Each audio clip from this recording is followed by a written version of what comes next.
Tko ti je bio najveća podrška u tvojoj ranoj karijeri, a onda i kad si stasao, da ne velim? Pa naravno ono, ko klinac kad krenete i to sve, roditelji su tu broj jedan.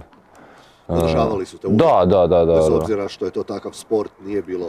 Nije, ne, bila je baš ono zdrava podrška, nije bilo nikakvog tjeranja na ništa, nikakvo tjeranje na rezultat, nikakvo tjeranje odustani od tog, tako da stvarno šta sam ja htio, oni su me u tom podržali i naravno evo kasnije žena je tu već sa mnom 8 godina, ajmo reći ove najozbiljnije moje godine gdje su došle sve te medalje.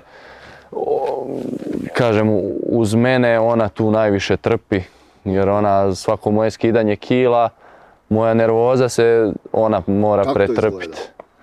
To izgleda onako, zamolim ju 5 dana ranije, nećemo teške teme, nećemo raspravljanje, nećemo ništa, jer normalno gladan, ne može ni spavat dobro, umoran, nervozan zbog meča, trema.